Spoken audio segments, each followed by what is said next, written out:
Hi guys, welcome back to my YouTube channel the SAP study. हम बात कर रहे थे राजस्थान में लोक नृत्यों के बारे में, जिसमें हमने कई सारे नृत्यों के बारे में पढ़ लिया है। आज हम उसी सीरीज को आगे बढ़ाते हैं और पढ़ते हैं 13 ताली नृत्य के बारे में। चलिए शुरू करते हैं।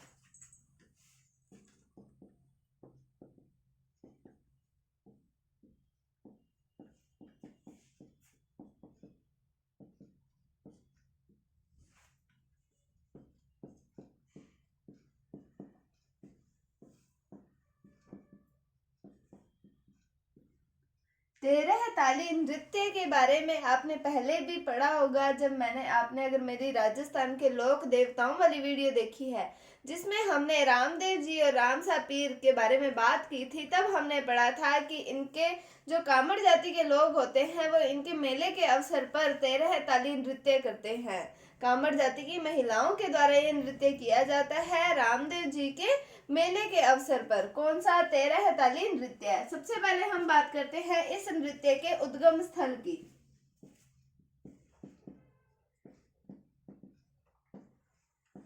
तो इसका उद्गम स्थल है पात्रला गांव, ये है पाली में।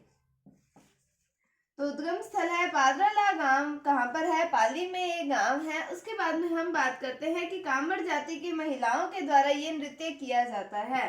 किसके द्वारा किया जाता है? कामड़ जाति की महिलाओं के द्वारा किया जाता है।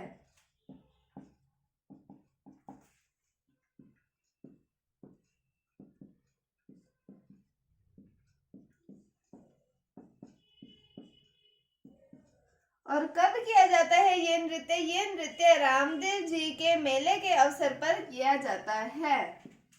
यह नृत्य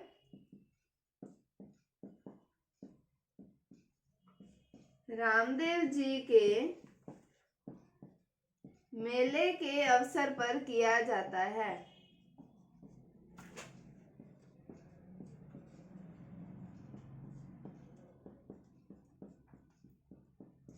अगर आपने मेरी राजस्थान के लोक देवताओं, राजस्थान की लोक देवियों वाली वीडियोस नहीं देखी हैं, तो आप जाकर उन वीडियोस को भी चेकआउट करें। राजस्थान के आर्ट एंड कल्चर में से उनमें से भी कई बार प्रश्न पूछे जाते हैं।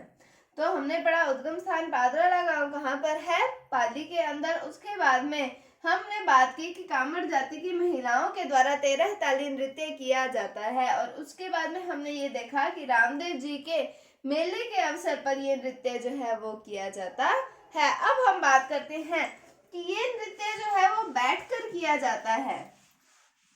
ये एक इसकी खासियत है। ये इसमें से प्रश्न कई बार पूछा जाता है कि ये नृत्य जो है वो बैठकर किया जाता है। कौन सा नृत्य? 13 ताली नृत्य। यह नृत्य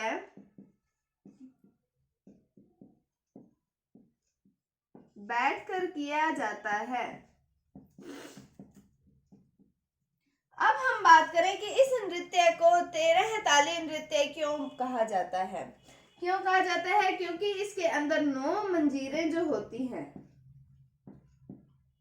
9 मंजीरें तो बांधी जाती हैं दाएं पांव पर।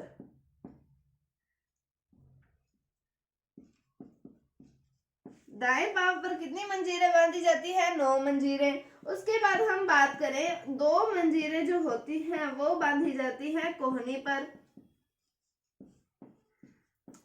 और जो 2 मंजीरें होती हैं वो बांधी जाती है हाथ में।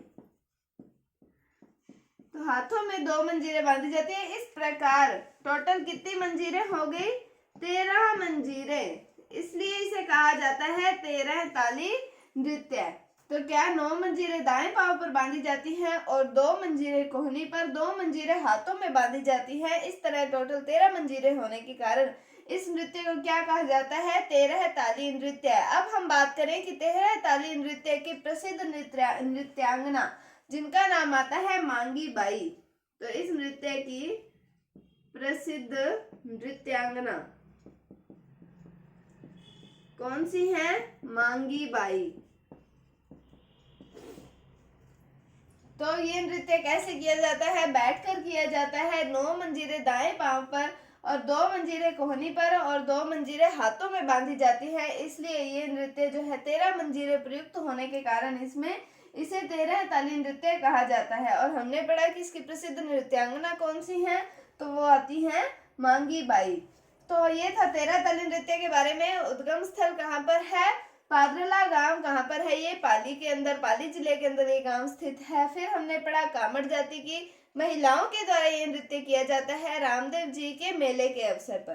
फिर हमने पढ़ा कि ये नृत्य बैठकर किया जाता है और इसे 13 ताली नृत्य क्यों कहा जाता है, ये भी हमने पढ़ा। और प्रसिद्ध नृत्यांगना, इसका नाम मोस्ट इम्पोर्टेंट है, कौन सी है, मांगी बाई। अब हम पढ़ते हैं अगला नृत्य, अगला लोक नृत्य जिसका नाम आता है ढोल नृत्य।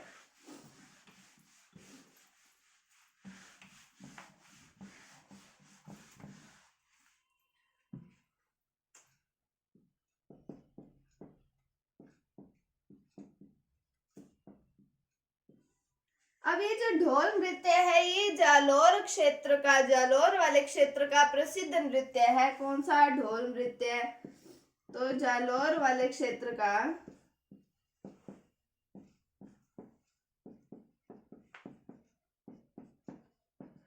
प्रसिद्ध नृत्य कौन सा है, ढोल नृत्य। अब हम बात करें कि जो ढोली जाति के लोग होते हैं, माली जाति के लोग होते हैं, भील जाति के और सरगड़ा जाति के, इन जाति के लोगों के द्वारा मांगलिक अवसरों पर ये नृत्य जो है वो किया जाता है। किनके द्वारा, ढोली, माली, भील और सरगड़ा जातियों के द्वारा मांगलिक कार्यों पर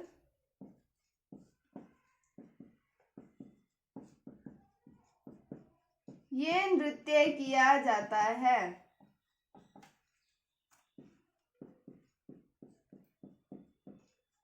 अब बात करें कि इस नृत्य के अंदर, कौन से ढोल नृत्य के अंदर, इसमें थांकना शैली का प्रयोग किया जाता है। थांकना शैली का मतलब होता है कि जोश भरना। तो ये नृत्य जो होता है वो जोशपूर्ण होता है, इसमें थांकना शैली का प्रयोग किया जाता है। इस नृत्य में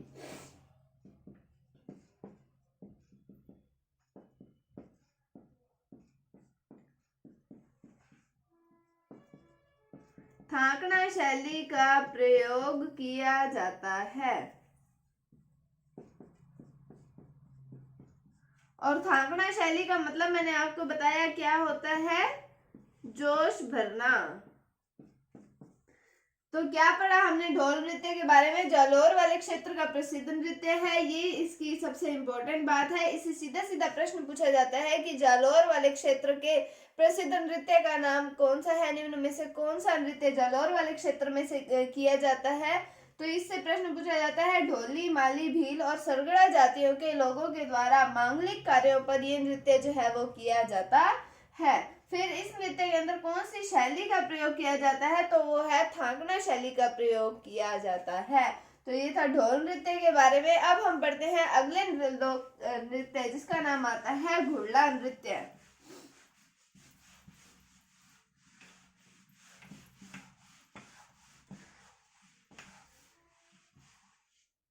राजस्थान के आर्ट एंड कल्चर से पहले हमने पढ़ी थी राजस्थान हिस्ट्री के बारे में। तो उसके अंदर हमने पढ़ा था मारवाड़ के राठौड़ वंश के बारे में, जिसमें हमने राव सातल के बारे में पढ़ा था। उनका हमने एक युद्ध पढ़ा था, किसके साथ, घुड़ले खां के साथ में। अगर आपने वो वीडियोस नहीं देखी है मारवाड़ के राठौड़ वाली, तो वो भी आप जाकर देखिए। अगर आप भूल गए हैं वो, तो आप उसको रिवाइज कर लीजिए। तो हमने पढ़ा था कि राव सातल जो है, कौन से हैं, राव सातल कहाँ के हैं, मारवाड़ के। उनका युद्ध होता है किसके साथ, घुड़ले खां के साथ। क्यों होता है कि गणगौर पूजन के लिए जा रही महिलाओं को घुड़ले खां के द्वारा रोका गया था और उनको पकड़ लिया गया था। इसका विरोध किया राव सातल ने, जिसके कारण इन दोनों का हुआ युद्ध। अब जब इनका युद्ध हुआ तो राव सातल इसमें विजयी हुए और इनकी जो मृत्यु की गई, इनकी जब हत्या की गई, तब इनके सिर में छेद कर दिए गए थे, तीर से छेद किए गए थे। तो इसी अवसर पर राव सातल के विजय के उपलक्ष्य में यहाँ पर मनाया जाता है घुड़ला महोत्सव, और तब किया जाता है घुड़ला नृत्य। अब इस नृत्य में क्या होता है कि जो महिलाएं होती हैं या लड़कियां जो होती हैं वो अपने सिर पर छिद्रित घड़ा लेकर, कैसा घड़ा लेकर, छिद्रित घड़ा लेकर उसमें दीपक जलाती हैं।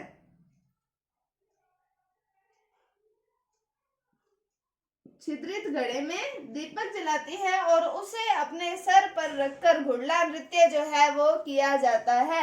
कैसे किया जाता है कि छिद्रित घड़े में दीपक जलाकर महिलाओं के द्वारा और लड़कियों के द्वारा ये नृत्य किया जाता है। कैसे, सिर पर रखकर अपने घड़े को, इसको, तब ये नृत्य जो है वो किया जाता है। किस उपलक्ष्य में किया जाता है? राव सातल की विजय के उपलक्ष्य में। किसके ऊपर विजय की? घुड़ले खां के ऊपर।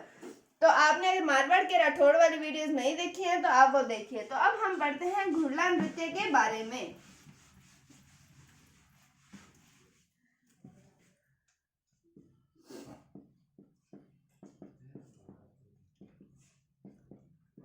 तो अब इससे हमें पता चली गया कौन से क्षेत्र में ये नृत्य किया जाता है? मारवाड़ के क्षेत्र में,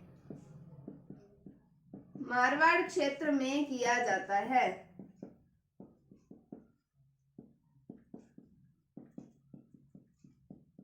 और किस प्रकार किया जाता है कि इस नृत्य में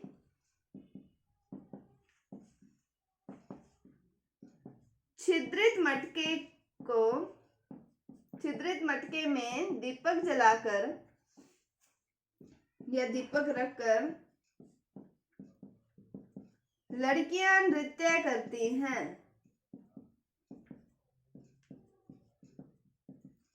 और ये नृत्य किस लिए किया जाता है? राव सातल की विजय के उपलक्ष्य में ये नृत्य किया जाता है। राव सातल की